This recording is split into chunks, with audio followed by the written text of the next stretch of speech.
Friends, मैं इंदुभूषण कुमार। आज मैं आपको यूपीसीएल असिस्टेंट इंजीनियर रिक्रूटमेंट 2021 के एग्जाम्स की कैसे तैयारी करें उसकी पूरी जानकारी इस वीडियो के माध्यम से देने वाला हूँ।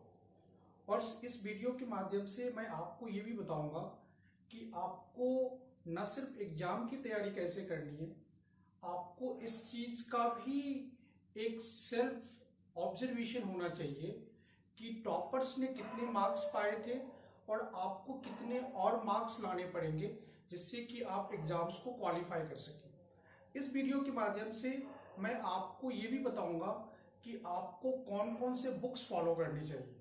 साथ के साथ मैं आपको ये भी बताऊंगा कि 2012, 2016 और ये जो 2021 की रिक्रूटमेंट है इसके मार्क्स में कितना वेरिएशंस रहा है, इसकी क्वालिफाइंग मार्क्स कितनी रही है।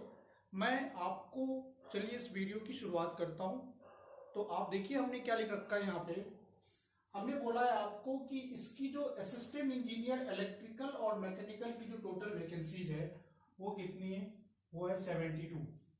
कितनी वैकेंसीज है टोटल? 72, जिसमें जनरल की 16 सीटें हैं, ओबीसी की 24 सीटें हैं, ईडब्ल्यूएस की 4 है, एससी की 24 है और एसटी की 2 सीटें हैं।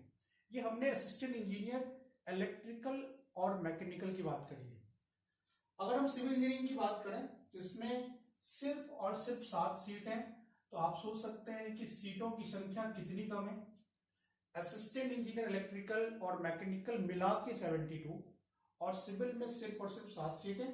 जनरल की 2 सीटें हैं, इसमें ओबीसी की 3 सीटें हैं, ईडब्ल्यूएस की कोई सीट नहीं है, एससी और एसटी की एक सीट है। तो ये तो हो गई वैकेंसीज का डिस्क्रिप्शन। अब हम देखेंगे इसके सिलेक्शन का क्या प्रोसेस है। जैसे कि आप हमारे देख रहे होंगे यहाँ पे कि रिटन एग्जामिनेशंस जिसमें आपको सबसे पहले अपीयर होना है उसका वेटेज है हमारा 88%। कितना वेटेज है? 88%।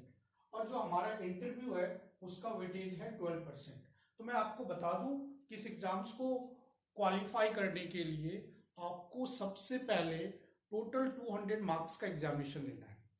कितने मार्क्स के एग्जाम्स होंगे आपके? टोटल 200 मार्क्स के एग्जाम होंगे।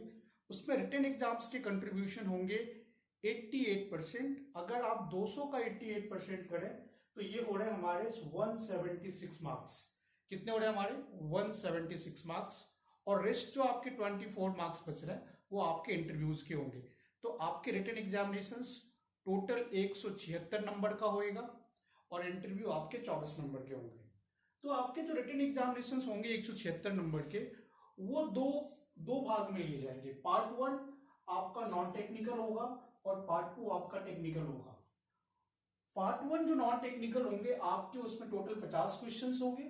इसमें आपको रीजनिंग, एप्टीट्यूड, जनरल नॉलेज और जनरल स्टडीज की तैयारी करनी है। 4 सब्जेक्ट हैं इसमें। आपको रीजनिंग, एप्टीट्यूड, जीके और जीएस।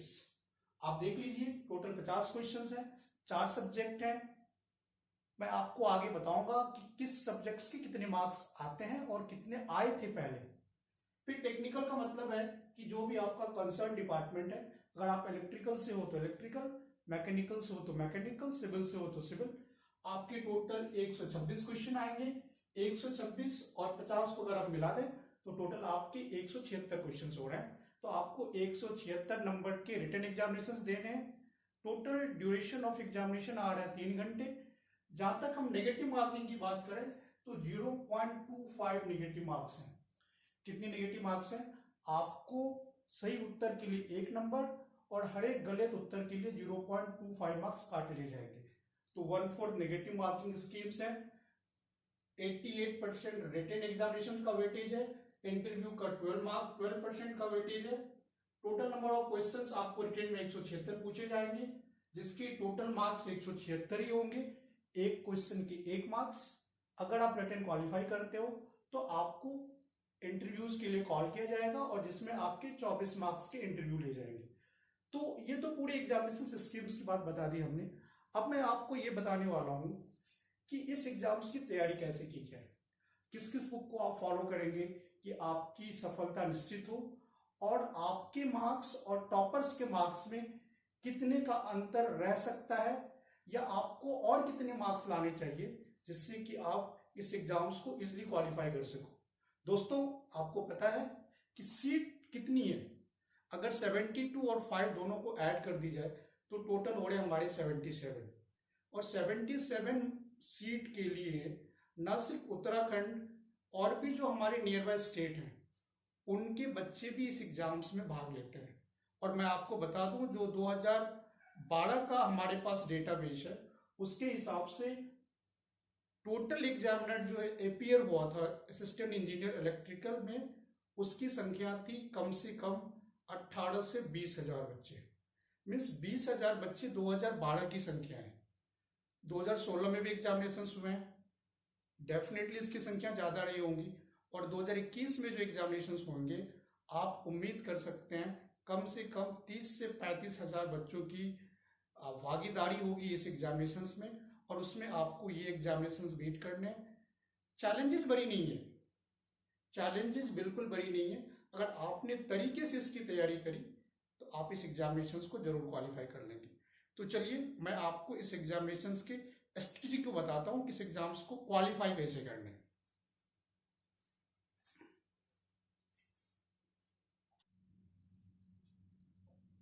चलिए अब हम लोग ये देखते हैं कि हमें एग्जामिनेशंस की तैयारी कैसे करनी है।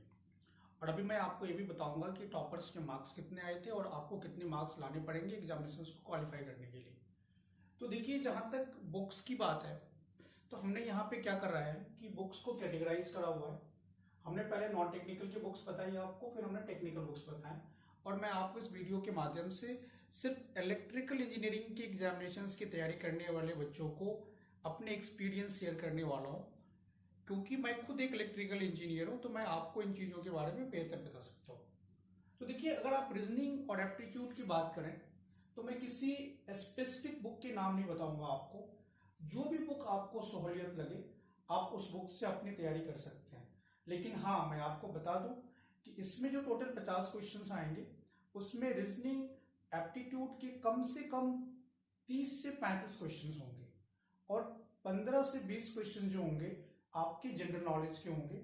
तो आप समझ सकते हैं कि जनरल नॉलेज, रीजनिंग, एप्टीट्यूड का बहुत ही खास रोल है हमें इन एग्जामिनेशंस को क्वालिफाई करने के लिए।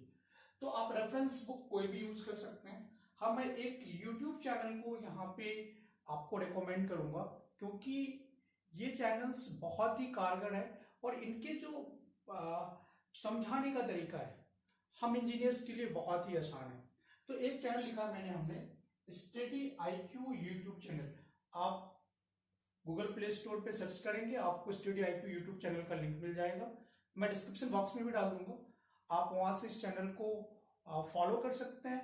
एप्टीट्यूड सेक्शंस इन्होंने चैप्टर वाइज बड़े इजी वे में बताया है। आप इनके सारे चैप्टर्स को कर जाइए, आपकी एग्जामिनेशंस की तैयारी हो जाएंगी, क्योंकि आप एप्टीट्यूड रीजनिंग को इग्नोर नहीं कर सकते। और दूसरा, जो 2012 और 16 का जो पैटर्न देखा गया है ना, उसमें ये है कि एक वेबसाइट है exambeda.com। देखिए, मैं किसी वेबसाइट का प्रमोशन नहीं कर रहा, लेकिन मैं आपको बता दूं कि पिछले एग्जामिनेशंस के एक्सपीरियंस के बिहाफ पे मैं बता रहा हूं कि ये जो वेबसाइट है ना exambeda.com, इसके बहुत सारे questions as it is paper में आ गए थे। क्या हुआ था, एज इट इज क्वेश्चन दिया था इन्होंने। तो आप इनके सारे जो एप्टीट्यूड सेक्शंस के क्वेश्चंस हैं और रीजनिंग सेक्शंस के क्वेश्चंस आप इनको लगाइए, क्या पता 2012 और 16 का पैटर्न 2021 में भी फॉलो हो जाए। तो exambeda.com का भी आपको फॉलो करना है। ये तो रीजनिंग और एप्टीट्यूड की बात होगी। जीके और जीएस जहाँ तक बात है, ये आपको पता है अपने आप में बहुत बड़ा सब्जेक्ट है, इसको किसी पर्टिकुलर बुक्स के साथ आप नहीं समेट सकते हैं। लेकिन हाँ, मैं आपको बता दूं कि जनरल नॉलेज और जनरल साइंस के जो क्वेश्चंस होते हैं वो बड़े ही जनरल क्वेश्चंस होते हैं। इसमें किसी स्टेट स्पेसिफिक का इतना ज़्यादा रोल नहीं होता है। भले आप उत्तराखंड पावर कॉर्पोरेशन का एग्जाम दे रहे हो तो इसमें ऐसा कोई जरूरी नहीं है कि इसके ज़्यादातर क्वेश्चन उत्तराखंड के आएंगे। ये जनरल नेशनल और इंटरनेशनल डोमेन के क्वेश्चन आते हैं। साइंस के क्वेश्चंस भी होंगे, हिस्ट्री, जियोग्राफी, पॉलिटिकल साइंस, सारे क्वेश्चंस होते हैं। तो आपको सिंपल सा जो बुक है ल्यूसेंट जनरल नॉलेज की जो बुक्स आती है, आप उसमें पॉलिटिकल साइंस को पढ़ लीजिए, हिस्ट्री को पढ़ लीजिए, ज्योग्राफी को पढ़ लीजिए, बायोलॉजी को पढ़ लीजिए, आपकी जीएस का पार्ट जो है ना वो कवर हो जाएगा। और जहाँ तक करंट अफेयर्स का रोल है, इसके कम से कम 5 से 7 क्वेश्चंस लास्ट ईयर देखने को मिले थे। इसके लिए आपको सिर्फ लास्ट के 3 महीने का जनरल नॉलेज पढ़ना है। मीन जनरल करंट अफेयर्स के लिए आपको लास्ट के 3 महीने को फॉलो करना है। एक मंथली मैगजीन आती है करंट अफेयर्स टुडे करके, हम बच्चों के लिए ज़्यादा कॉस्टली भी ना हो, ये बस 20-25 रुपये। इनके मॉक टेस्ट को लगाइए, इनके मेमोरेबल पॉइंट्स को पढ़िए, आपकी करंट अफेयर्स की चीज़ें कंप्लीट हो जाएगी। और अगर आप न्यूज़पेपर पढ़ने के शौकीन हैं तो आपको डेली न्यूज़पेपर जरूर पढ़ना चाहिए। न सिर्फ अवेयरनेस के लिए, आपको बहुत सारी जानकारियाँ मिलती हैं, आप सिस्टम को समझते हैं, आप करंट अफेयर्स के साथ अपडेट होते हैं, आपकी लर्निंग हैबिट्स भी डेवलप होती है। तो जीके जीएस के लिए रिसेंट की जनरल नॉलेज को बुक फॉलो कर सकते हैं, करंट अफेयर्स टुडे की मैगजीन फॉलो कर सकते हैं, और डेली न्यूज़पेपर आपके लिए मैं प्रेस्क्राइब करूंगा। अब देखिए, जहां तक टेक्निकल इलेक्ट्रिकल सेक्शन की बात है, इसमें मैंने सारे सब्जेक्ट्स के नाम लिखे, जैसा कि आपने देखा है, पावर सिस्टम हो या इलेक्ट्रिकल मशीन हो या फिर मेजरमेंट हो, कंट्रोल सिस्टम हो, नेटवर्क थ्योरी हो, power electronics, analogue digital, material science and signal system. ये जो सब्जेक्ट है ना, ये जो सब्जेक्ट है, इनके क्वेश्चन सबसे ज्यादा देखने को मिले 2012 और 16 में। इन सब्जेक्ट्स के क्वेश्चन सबसे ज्यादा देखने को मिले थे। इनके क्वेश्चंस भी थे, पर इनको ज्यादा वेटेज नहीं दिया गया था, इसलिए हमने इसको 2 पार्ट में बोला है। इसको हम बोलते हैं पार्ट ए, इसको बोलते हैं पार्ट बी। जो पार्ट ए के सब्जेक्ट हैं, इन सब्जेक्ट को आपको पढ़ना कम, प्रैक्टिस ज्यादा करनी है। अब आप सोचिए, पूछेंगे सर प्रैक्टिस कहाँ से करें? देखिए, प्रैक्टिस करने के सबके अपने अपने तरीके हैं। अगर आप ओपिनियन लेंगे तो आप कभी कंक्लूड नहीं कर पाएंगे क्या सही है क्या गलत है। मैं आपको ये बता दूं कि आपको जो सही लगता है कीजिए, पर मेरा जो एक्सपीरियंस है, मैंने भी काफ़ी इंटरव्यूज़ दिए हैं, अभी मैं एक निजी विश्वविद्यालय में कार्यरत भी हूँ, तो मैं आपको ये बता दूं कि जहाँ तक इन सारे बुक्स के ऑब्जेक्टिव क्वेश्चंस की प्रैक्टिस की बात है, तो एक बुक आती है जो हमारे इलेक्ट्रिकल स्टूडेंट्स के बीच में बहुत ही फेमस है, objective in electrical engineering by JB Gupta. JB Gupta objective in electrical engineering की बुक्स को आप चैप्टर वाइज प्रैक्टिस कर जाइए, मुझे नहीं लगता है कि कोई क्वेश्चंस इसके बाहर आते हैं। और अगर आप उससे ज़्यादा प्रिपरेशन करना चाहते हो, आपके पास समय ज़्यादा नहीं है, एग्जामिनेशंस 4 महीने में हो जाएंगे आपके, तो आप पावर सिस्टम के लिए सीएल बादबा का बुक फॉलो कर सकते हैं। सीएल बादबा आपको पता है न्यू एज पब्लिकेशंस की बुक है। इसके पीछे 550 ऑब्जेक्टिव क्वेश्चंस हैं, आप सारे क्वेश्चंस को लगा जाइए, आपकी पावर सिस्टम्स के क्वेश्चंस वहां से बाहर नहीं जाने हैं। इलेक्ट्रिकल मशीन के लिए आप एस बिमड़ा को फॉलो कर सकते हैं, मेजरमेंट के लिए भी आप जेबी गुप्ता को फॉलो कर सकते हैं, कंट्रोल सिस्टम के लिए आपको जो भी बुक समझ में आए पढ़िए। इसके सब्जेक्ट बड़ा आसान है, समझना बहुत आसान है, तो क्वेश्चंस भी इसके आसानी होते हैं। देखिए, जहां तक पावर इलेक्ट्रॉनिक्स की बात है, पीएस बिमड़ा की बुक इसमें सबसे फेमस है। पीएस बिमड़ा की बुक्स आती है, इसके पीछे चैप्टर वाइज ऑब्जेक्टिव्स दिए हुए हैं, आप उसको पढ़ लीजिए, सफिशियंट है। डिजिटल एनालॉग के लिए आप मेडीजी का नोट्स फॉलो कर सकते हैं, बड़ा अच्छा नोट्स है, मैंने उसे फॉलो करा था, बहुत एग्जाम्स में हेल्प आया हमारे। Material science signal and systems के कुछ क्वेश्चंस आते हैं, पढ़ लो तो ठीक है, ना पढ़ो तब भी ठीक है। तो ये शुरुआत के जो 5 सब्जेक्ट हैं वो बहुत इंपॉर्टेंट है, लास्ट के 5 सब्जेक्ट्स भी इंपॉर्टेंट है, पर हाँ एग्जामिनेशंस में क्योंकि 176 क्वेश्चंस पूछे जाने हैं, तो आप खुद सोच लो कि हर एक बुक के क्वेश्चंस आएंगे, किसी भी बुक्स को आप इग्नोर नहीं कर सकते हैं। नेटवर्क के अगर 15 क्वेश्चंस आ रहे हैं तो कंट्रोल सिस्टम के भी 10 क्वेश्चंस आएंगे, मटेरियल साइंस के भी 5 क्वेश्चंस आएंगे, एनालॉग और डिजिटल के भी कम से कम 10-12 क्वेश्चंस आएंगे, पावर सिस्टम के 20 क्वेश्चंस आएंगे, इलेक्ट्रिकल मशीन्स के 15 से 20 क्वेश्चंस आएंगे, पावर इलेक्ट्रॉनिक्स के 10 क्वेश्चंस आएंगे, तो मेजरमेंट के भी कम से कम 5-7 क्वेश्चंस होते हैं, तो सारे मिला दो आप तो 176 क्वेश्चंस का इसका रोल है। तो ये 176 क्वेश्चंस करने होते हैं, इसलिए कि आपको सारे बुक्स को पढ़ना जरूरी है। तो ये हो गई बुक्स की प्लानिंग, कहाँ से पढ़ें, कैसे पढ़ें। और एक छोटा सा मैं हिंट देना चाहूंगा, जो मेरा अपना एक्सपीरियंस है, जिसके बेसिस पे मैंने इतने सारे एग्जामिनेशंस क्वालिफाई करा है। मैं आपको अगले वीडियोस में, आने वाले वीडियोस में ये भी बताऊंगा कि एग्जामिनेशंस में इंटरव्यू की तैयारी कैसे करें, क्योंकि मैंने खुद भी इतना इंटरव्यूज दिया हुआ है, एक्सपीरियंस लिया हुआ है, तो सारी चीजें आपको मैं अपने साथ शेयर करूंगा। देखिए, लोग कहते हैं ना कि एग्जामिनेशंस को क्रैक करना और एग्जामिनेशंस की तैयारी करना दोनों अलग अलग चीजें होती हैं। क्रैक करने के लिए आपको मेहनत कम, स्मार्ट स्टडी की ज्यादा जरूरत होती है। स्मार्ट स्टडी का मतलब ये होता है कि आप कम मेहनत में ज्यादा से ज्यादा अचीव कर सको। तो मैं आपको बता दूं कि अगर आप ऑब्जेक्टिव क्वेश्चंस की जितनी ज़्यादा प्रैक्टिस करेंगे, चाहे वो किसी भी फॉर्मेट में हो, कहीं से भी हो, आपके एग्जाम्स में बहुत सहूलियत होगी। Objective in electrical engineering by JB Gupta हो या इंडिविजुअल बुक्स जिसके नाम बताए हमने उनको फॉलो कीजिए आप, टेक्निकल क्वेश्चंस आपके 100% करेक्ट हो जाएंगे। और उसके बाद अगर आप प्रैक्टिस में थोड़ा डेप्थ लाना चाहते हो तो आप ज़्यादा कुछ ना करें, इंजीनियरिंग सर्विसेज एग्जामिनेशंस के लास्ट 10 ईयर्स के क्वेश्चन पेपर को उठा लें। मीन्स ऑब्जेक्टिव्स की बात कर रहे हैं हम लोग, कन्वेंशनल की बात नहीं कर रहे।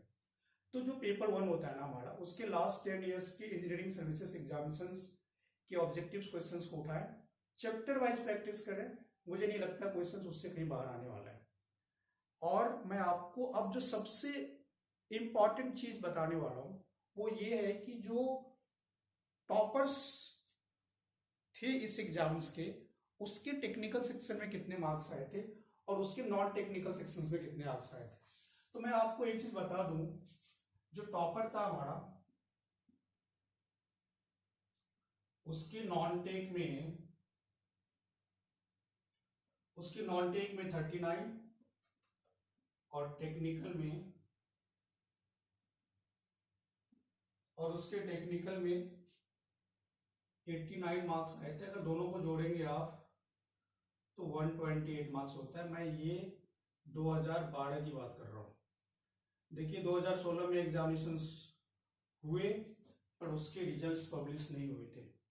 तो ये 2012 के बाद 2016 में हुए, पर 2016 में किसी लीगल रीजन की वजह से रिजल्ट पब्लिश नहीं हुए, वैकेंसीज को पोस्टपोन कर दिया गया था। फिर 2021 में भी एडवर्टाइजमेंट किया गया है। तो ये मैं 2012 के UPCL electrical and mechanical domain के अंदर टॉपर्स की बात कर रहा हूं।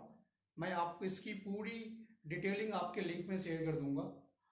उसके नॉन टेक्निकल में 39 मार्क्स थे। आप देख लो कि 50 में 40 नंबर ला रहा है बंदा, तो नॉन टेक्निकल का कितना बड़ा रोल है।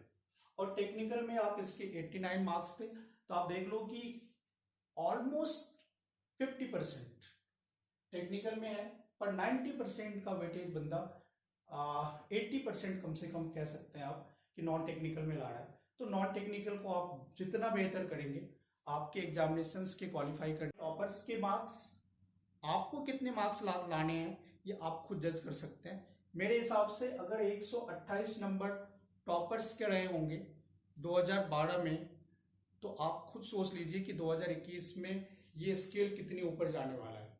तो मैं आपको बता दूं, अगर आप 130 से 135 नंबर, अगर आप 130 से 135 नंबर अपने टेस्ट सीरीज में ला रहे हो या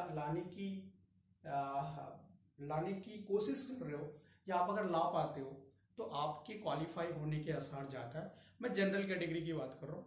ओबीसी, एससी, एसटी और ईडब्ल्यूएस के मार्क्स डेफिनेटली इससे कम होंगे। तो आपको कम से कम 130 नंबर तो लाने हैं अगर आप क्वालिफाई करना चाहते हो ये एग्जाम। तो ये हमने पूरी डिटेलिंग बता दी आपको इस सब्जेक्ट्स की। आपको एग्जामिनेशंस की हमारी तरफ से बहुत बहुत शुभकामनाएं। अगर आपको इस वीडियो में कुछ अच्छा लगे तो आप हमें कमेंट बॉक्स में जरूर बताएंगे। अगर आपको किसी और एग्जामिनेशंस की तैयारी के टिप्स जानने हो तो वो भी आप कमेंट्स बॉक्स में बताएंगे। आपका इस वीडियो देखने के लिए बहुत बहुत धन्यवाद।